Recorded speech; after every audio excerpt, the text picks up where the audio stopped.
はい、おはようございます。おはようございます。よろしくお願いします。ゆっくり眠れましたでしょうか。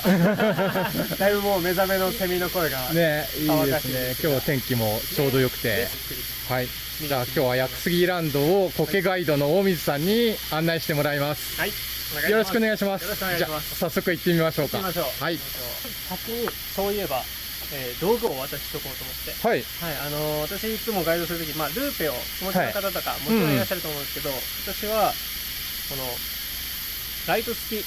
ああ、ライト付き。はい。いつもお渡ししてます。はい。ただもしご自身の絵が使いたいがあれば、そちら使っていただいてなるほど。一応ね、ルーペは持ってきてはいるんですが、はい。ライト付きではない。で、そうなんですよ。この屋久杉ランドっていうのが、どうしてもこう木がいっぱい生い茂っていて、まあ晴れていても影になって見づらいことが多いので、こういう光がつくものがあると、すごい便利ですね。これも倍率は10倍でしっかり見えるので、こう、どっか、例えばこういうところでも、かがんでこう真っ暗に、本当だったら見えづらいところも、しっかり光って見えるので、そうした方がこう葉っぱのね、きらめきだったりとか、まあ細かいこう葉っぱの形の違いっていうのも楽しめるので、逆に屋久島に来てるので、ちょっと屋久島っぽいやつを見ておきたいですよね。そうですね。あ、早速でも苔、早速苔ですね。そうなんです。もうここの屋久杉ランドのガイドするときは、まあポイントで説明はするんですけども、至るところに苔があるので、まあ気になったところぜひ止まってくださいっていうふうにお伝えしてます。ここもすごいですよね。もっさりと。もっさりと。これは何苔ですか？これは屋久島でよく見られるヒノキゴケの仲間で、ヒロハヒノキゴケ。ヒロハヒノキゴケ。という名前になりますね。少しヒノキゴケ、普通のヒノキゴケに比べるとちょっと小ぶりな、可愛らしいような仲間になっていて、まあヒノキゴケみんなそうなんですけど、やっぱりこの手触りがですね、たまらないと言ったところが、このヒノキゴケの特徴。ルーペ見るときは、目とルーペを近づけて、自分が苔に近づいていく。で、大体1センチ1センチぐらいでピントが合うので、これぐらいですね。近づいて、今ようやくピントが合っている状態なので、まあそれで、苔の世界を楽しんでいただければと。やっぱガイドを受けるといろんな名前を知りたいっていう人が多いんですけど、もちろんそれも大丈夫なんですが、どちらかというと見ていただいた苔の世界の、特徴、例えば葉っぱが、この葉っぱは何だろう、こうギザギザしてるとか、すごい細いなとか、そういう特徴を見て楽しんでいただければ、こう自分のお土産としての実体験という土産が、持って帰れるんじゃないかなと思うので。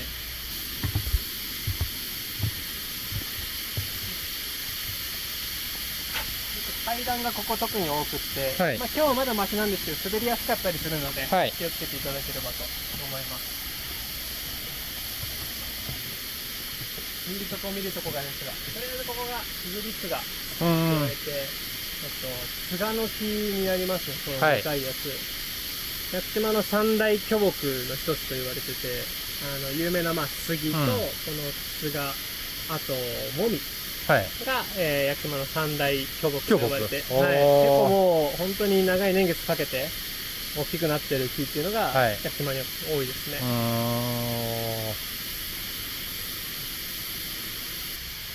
以上にこの種類っていうのがやっぱ分かれてますね。止まったら進めないですね。そうなんです。そこがなかなか苔好きたちの悩みだと思いますね。今日案内してもらうのは通常30分のコースって書いてあったところですよね。はい、そうです。一番この屋久杉ランドで短いコースになってます。ただそれでも時間がすごくかかったみたいなので、ちょっとここまた大きいことがいたので見てみましょうか。ね、これも屋久島を代表する苔だと私は思っていて、仲間としては杉苔の仲間なんですけど、蓬莱杉苔。蓬莱杉苔。という仲間になります。南方系の種類で、少し、今これ指を入れてみるんですけど、根っこがですね、この辺りなので、ちょうど私の人差し指と同じぐらいの長さになります。結構深いんですよね。結構深いですね。だからそのだけずーっとこう伸びて育っている。そうです、そうです。苔とは思えないぐらいちょっと大きめの子たちなんですけど、屋久島の森はこの蓬莱杉苔が多くあるような、イメージですね。こうやって斜面に生える感じなんですか？そうですね、斜面が多いですうん。ね。この形はざわざわですね。ざわざこのわ。手の感じは。触り心地でいろいろ違うんですね。ですね。なんかせっかくだったらこう優しくであれば、はい苔にとっても、はい、影響はないので、はい。こう優しく触ってもらうと苔によってうんその感触違うので、それとこの下にさっきのヒロハヒノキのはい少し大きい版というか、いわゆる普通のヒノキゴケはい。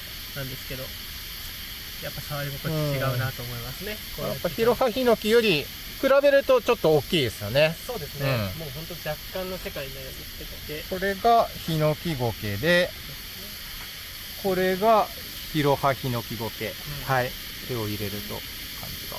割と大きな木がこう倒れているんですけど、ここはよく、倒木行進はい。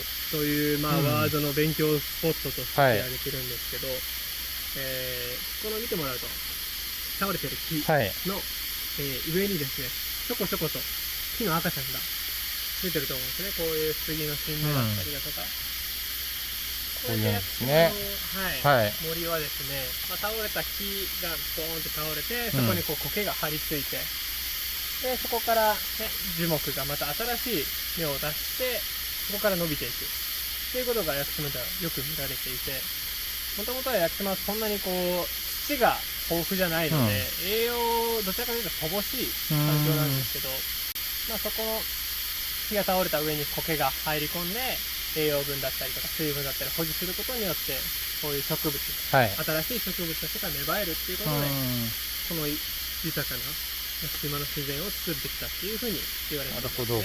ほど。じゃあこの杉の苗木はこの苔のおかげで今ここに芽生えることができてるっていう。その通りでござおいます。はい、苔大事ですね。そうなんです。苔なくして屋久島の自然はないと言っても過言じゃないぐらいなので、それだけじゃなくて言うと、こう苔の種類もこう上と真ん中と下とで全然変わってくるっていうのも、はい。この面白いところで。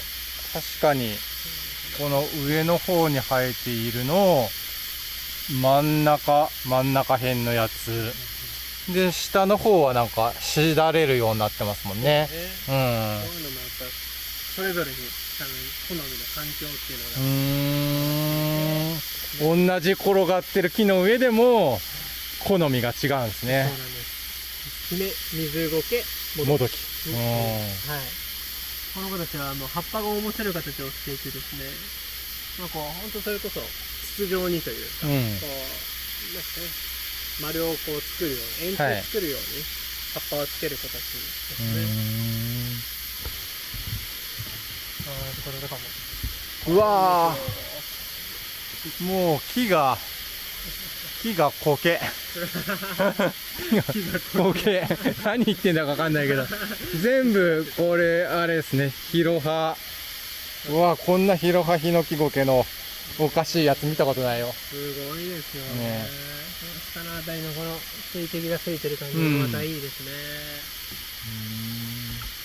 苔に水がついてること、やっぱこれ綺麗なんですけど、その子たちは、なんか宝石みたいって言ってて、素敵な表現するなぁと思います。ちょっとせっかくなので、上も見ていただきたい。わあ、そうだ、ぶら下がってる。ねえ、なんかいろいろついてますよね。あ、そよそよと風に。タカゴサガリゴケっていう、こう垂れ下がっている苔の仲間なんですけど、特徴としてはやっぱりこう空気中に湿度が高い、だから空気中に水分が多い環境で生きる、かつ空気がこう綺麗だったりしないと生きていけない苔なので、逆に言うとこれがあると、ここの環境ってすごい湿度があるし、綺麗なんだなっていうのが分かる苔でもありますね。苔は足元だけ見ててもいけないんですね。そうなんですよ。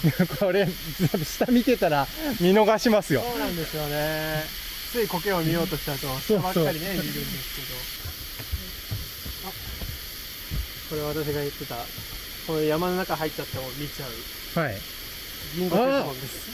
いるんだ。屋久杉ランドの中にも。そうなんですよ。こんなところにっていうのがあるんですけど、の街中代表の苔ですよね。そうですね、はいこのコンクリートに入るアーバンモス苔が。でも屋久杉ランドの中でもこういう人工的なところにいるんですね。そうですね。でかつここを見てもらうとやっぱ日がちょうど差し込むところ、うん。なので日当たりがある程度強いところに、まあ、原木たちは選んで住んでますね。はい。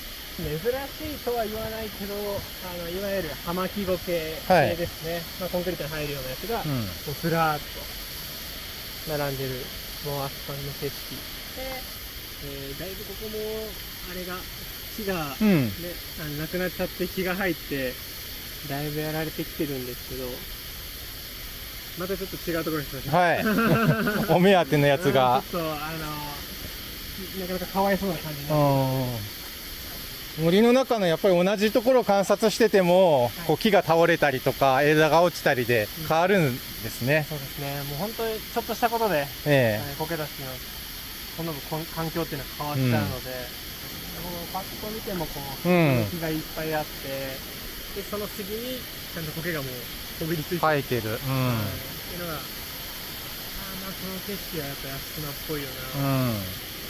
この屋久島は岩の島と呼ばれてて、多くがもう岩でできてる。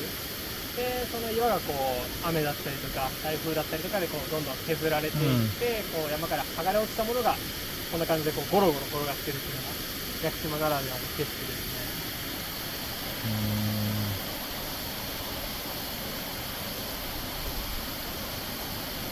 岩が花崗岩、9割方が花崗岩と呼ばれてて、苔も、基本的に酸性土壌を好む子たちが多い中で花崗岩が酸性なので、すごい苔にとっても住みやすい。このぐらいだとこうスニーカーぐらいでも来れる感じですね。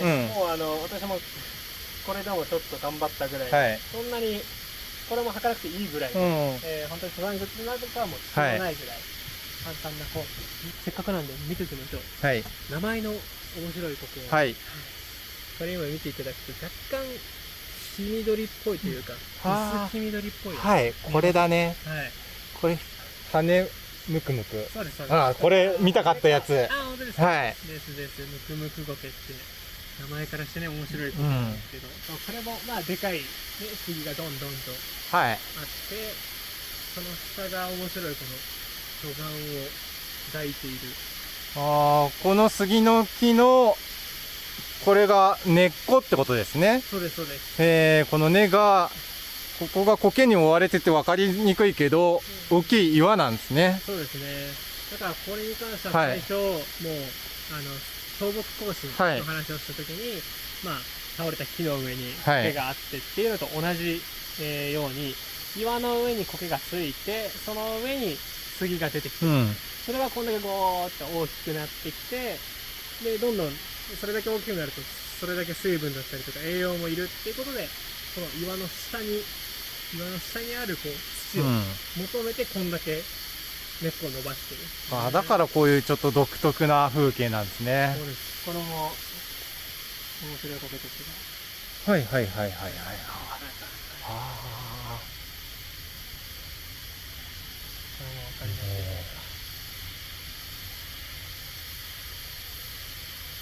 これは何ですか。これはですね、石子さんが求めていた苔ですね。これがひょっとして美しい羽苔。その通りでございます。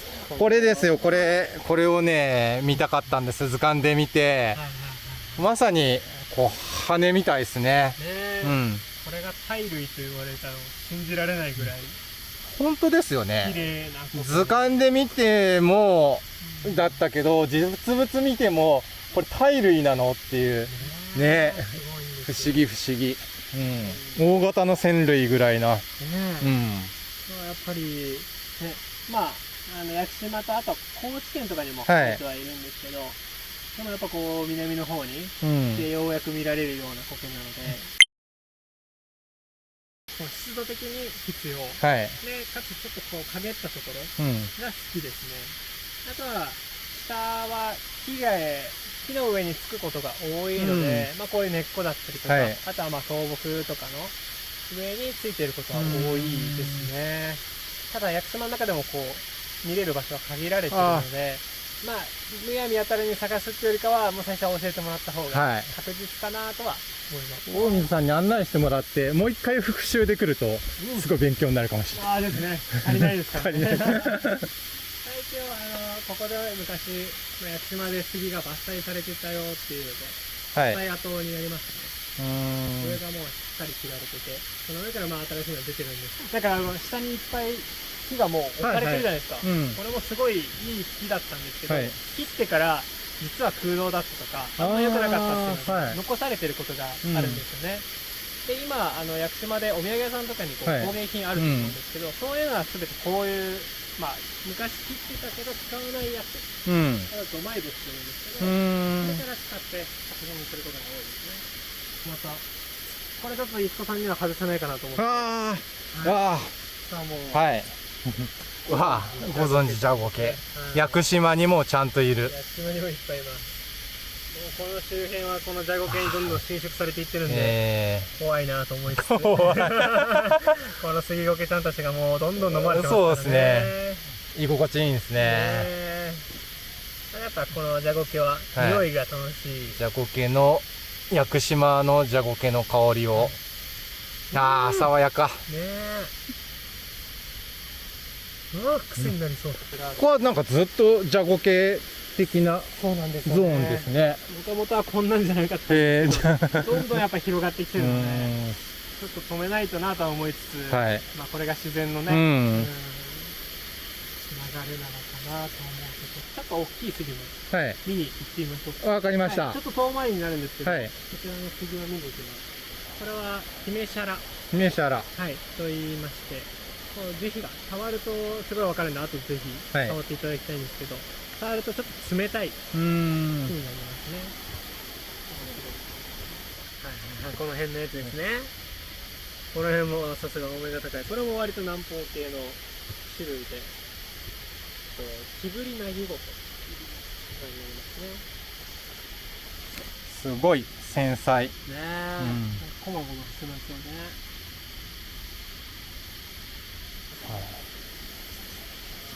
そしてなんか人工物がどんどん苔に飲み込まれていく。すごいですよね。これ平成5年ですもんね。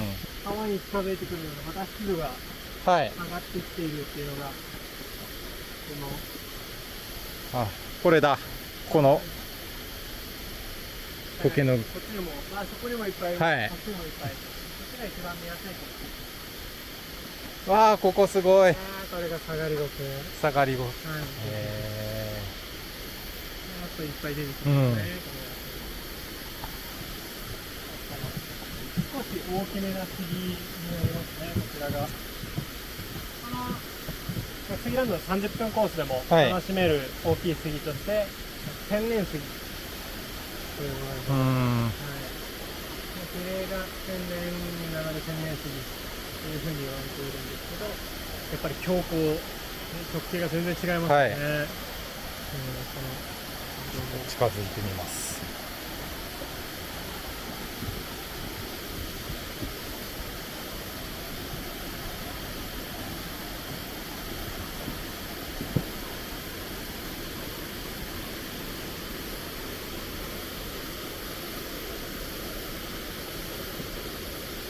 で、結構上の方まで苔生えてるんですね。ああ、そうなんですよ。もうびっちり生えてて、はいまあすぐ下に川があるっていうのもあって、はい。やっぱ湿度は止まりやすいっていうので、まあ苔もいっぱいついてるんですけど、この苔がつくことによってその木自体の乾燥だったり皮がどんどん剥がれていくっていうのも防がれるので、まあそこはこの木にとってもはい。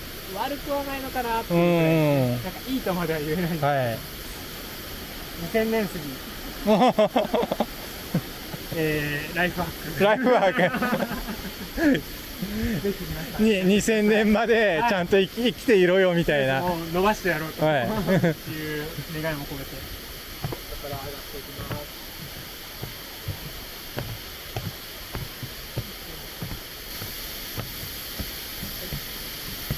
ここがさっき言ってた赤い樹皮の姫島っていうものなんですが、ずっと触ってるとこうなんかひんやりするような。そうですね。これ昔は伐採する人とかがこの木にこう抱きついてえ夏疲れた時にあ癒されてたっていえ、う、そうなんだ。はい、っていう話も聞きますね。ようやく本当にようやくです、はい。半分来ました。半分来ました。はい、ここで折り返しになります。なるほど。こっちで戻れば30 10分分コース。のもう戻り、はい。こっちがまあ50分、80分、150分、もっと210分とかうん。いろんなコースがあるんですけど、そっちの道につながっています。なるほどね。でコースもっとこう次楽しみたいだったりとか、はいゆったり楽しみたいという方はぜひぜひまた長い方のコはいースに進んでいただけると思います。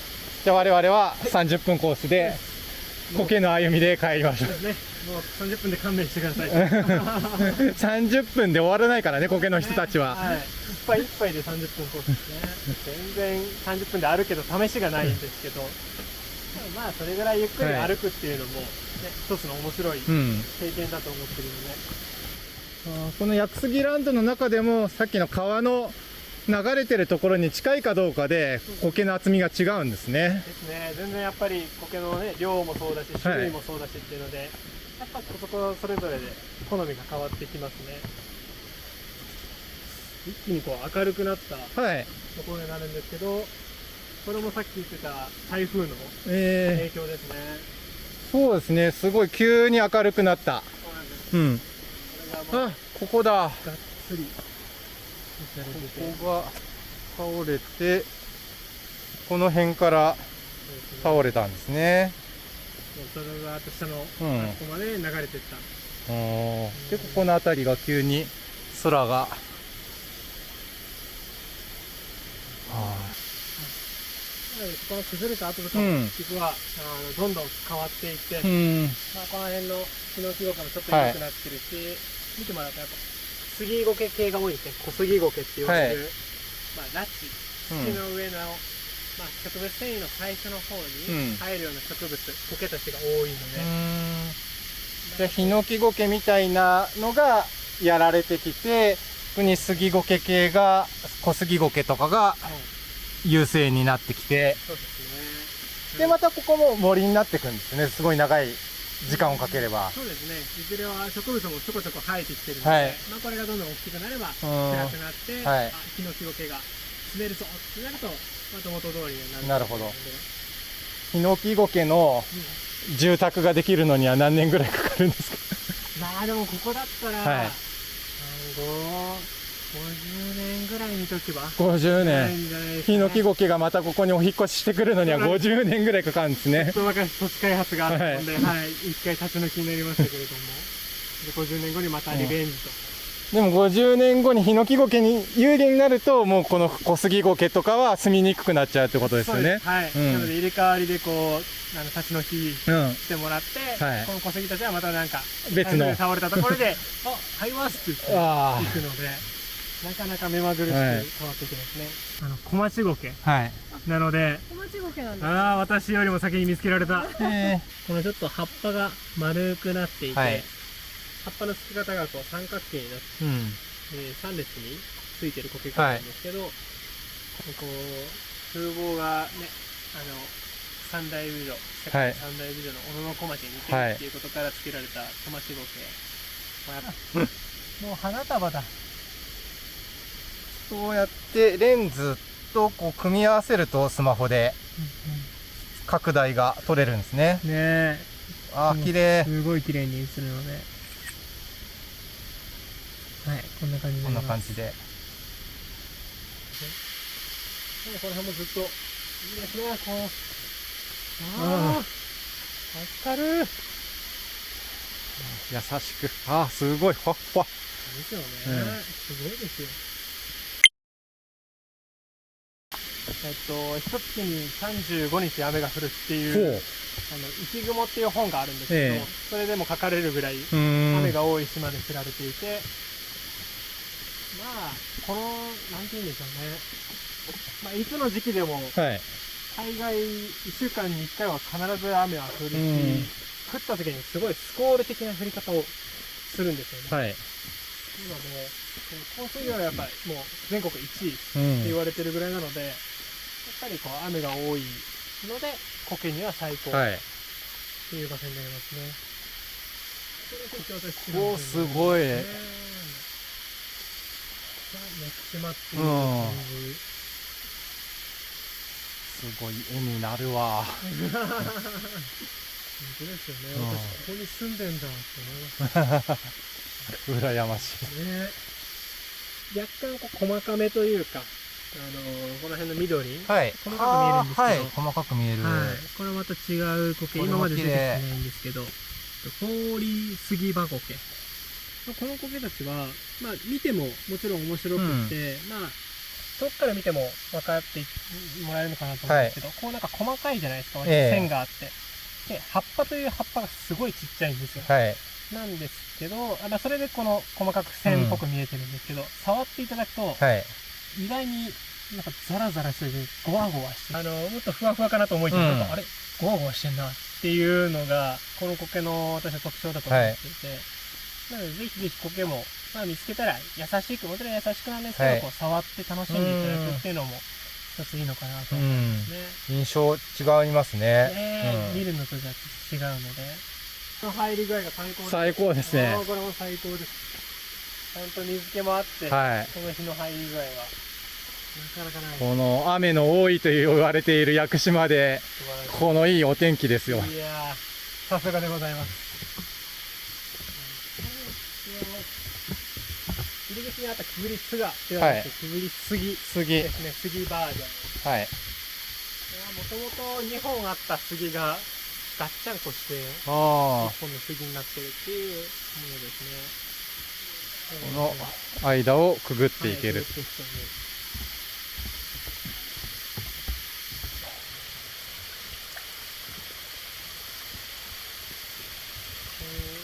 屋久島でいうと一番苔で有名なのは白谷雲中峡なんですよ。苔むす森っていうのが有名で、そこに皆さん行かれるんですけど、なんか今見てる景色が、私は一番こう苔むす森というか、こうジブリに近いようなイメージだなと思っていて、まあ残り3分の1ぐらいかもしれないけど、だいぶ終盤。ちょっとなんか寂しい気持ちになってきますね。もっと痛いですよね。そこの木もすごい。すごいですよね、だからなんか遠目で見るのもいいですね。近いのもいいし。そうなんですよね。まあ苔好きで今回は苔会っていうのでやるとしても、やっぱそれでも屋久島の自然がこんなに楽しめるっていうのは両方いいところというか、そういうのができるので。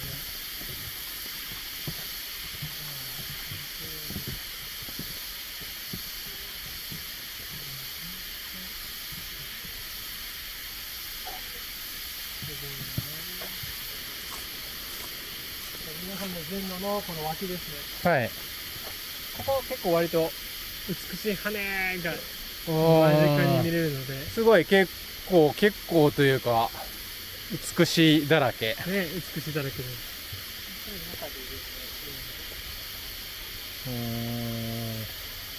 この中で撮った方がいいと思います。毛蝶沈木。はい。毛がついてる蝶沈木ですね。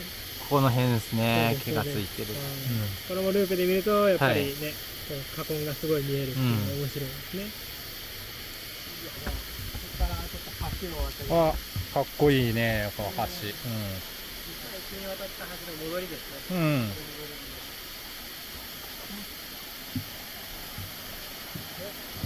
にもまた、でもここも割と写真スポットですね。映えます。こっちがえらいことなのは、去年の台風ですね。こういうのがやっぱ大きくって、ここまでになることはもう毎年はないんですよ。すごい、ここは崩れて。奥の方から土砂崩れ、崩れちゃって、もうすっかりこっちまで流れ込んできて。やっぱり台風とか自然の力も強いんですね。強いです。ここまでこう荒れちゃうぐらい相当な力がないとできないので、やっぱ台風自体の、怖さというか恐ろしさっていうのはこういうの見ただけでもやっぱ感じますね。ちなみに今ちょっとこう花が咲いてるとこあるんですけど、あの奥にいっぱい苔がついてますね。下がりついてます。こちょっと分かりにくいかもしれないけど、うわーってついてますね。やっぱ川沿いがいいんですね。水分が多いとこっち側もすごいわ。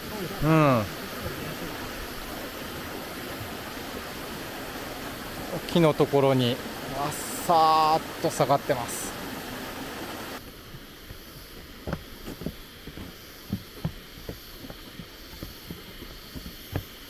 日本三大苔聖地、苔の三大聖地がありますよ。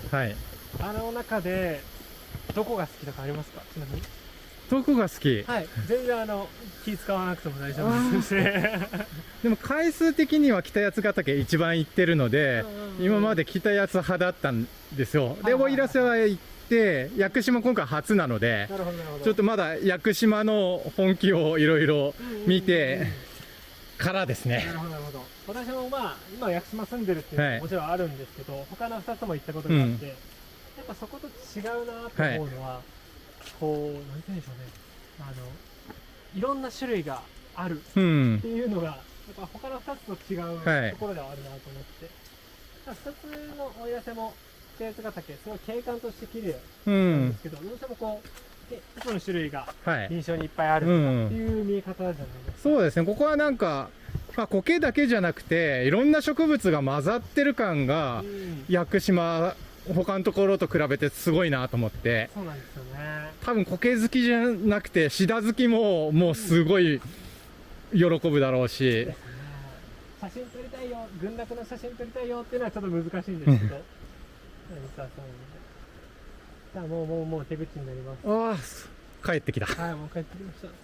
この出口のあたりもいいですね。全然めちゃめちゃ楽しめます。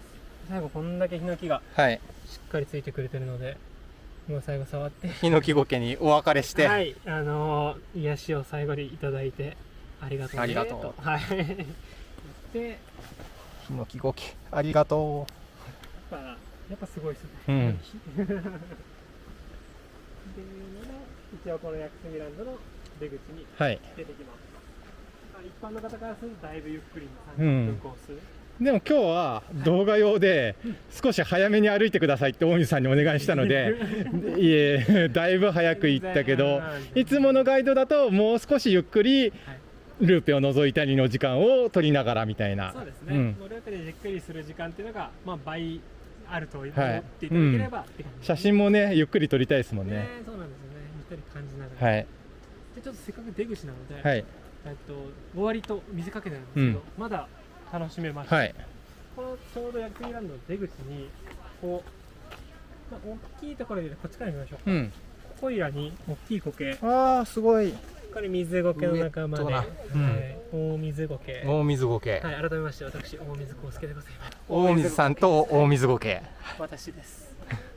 っていうので、鉄板ネタですね。終わりに紹介するっていうのをよくやってるんですが、この水苔と、あとここにちょっと暗めなんですけど、深緑っぽい苔がありまして、これが実は国内で屋久島にしかないって言われている屋久島苔になります。屋久島苔、これですね。そうです。もうここも全部図鑑とかで見ると屋久島苔って赤っぽかったり黄色っぽいんですけど、これも同じ屋久島苔。ただこう入ってる場所が少しこう暗いところなので、色味として緑になりやすいっていうだけで同じ種類ですね。ここも見逃さずに屋久杉ランドは行って屋久杉ランドも出た後ですね、出た正面ぐらいのところ、大水さんと屋久島さんがいます。もう基本的なところでいうとやっぱり植物だったり、動植物全てですね、勝手にこう持ち帰ったりだとか、傷つけるなんてことはもう絶対しないようにしてください。であとは先ほど苔触ったりとかっていうのはもちろんいいんですけど、それをもうがっつりやってしまって抜けちゃったりだとか、そういう傷つけるようなことはもうしないようにお願いします。あとはどんどんこう人が増えてきてるっていうのもあるので、苔を観察するのもそうですし、なんかこう自分が写真撮りたりとかする時も、周りの方の邪魔にならないようにしていただければ、みんなもう本当みんなが楽しめるような場所にしていればいいと思うので、周りにも配慮しながら、あと自然にもこう悪影響を与えないように、苔だったり自然を楽しんでいただければなと、まだまだ物足りなかったので、はい、でもなんか普通に一人で回るよりもやっぱりこう紹介してもらいながら歩くとなんか見えてくる景色が全然違いますね。ですね。初めて多分屋久島行きたいっていう人はなんかもうガイドの人に頼んで、それからまたもう一回復習で自分で行くとかっていうのが一番おすすめかなって。そうですね、やっぱ見逃しちゃうところが多分多いと思います、一人だけで行っちゃうと、はい、っていうのをやっぱ逃さないためには、ね、分かってる人と一緒に行く方がいいのかなとやっぱ思いますね。で大水さんに、苔とかこういうネイチャーガイドをお願いするのにはなんかどこからお願いしたらいいんですか？そうですね、私が、始めている個人事業がありまして、はい、屋久島の苔屋というものがあるんですけど、はい、そちらをネットで調べていただければページが出てきますので、はい、そちらから問い合わせで、いただければ屋久杉ランドももちろんこういうとこ行ってみたいだったりとか、この苔見たいっていうのも含め、はい、いろいろ要望を受けておりますので、そちらからご連絡いただければと思います。わかりました。ネイチャーガイドの他にも、苔のワークショップやったりとか苔の栽培もやってたりするので、そんな情報も見てください。はい、で、苔の栽培の様子とか大水さんの人柄みたいなことについては実は別で収録して、道草チャンネルのメンバーシップの人に大水さん深掘り会をお届けしようかと思ってますので、ちょっとこの後詳しく話を聞かせてください。ドキ大水さんの秘密のちょっと苔スポットにも連れてってもらおうかなって思ってますんで、よろしくお願いします。はい、よろしくお願いします。はい、じゃあ大水さん、今日はどうもありがとうございました。ありがとうございました。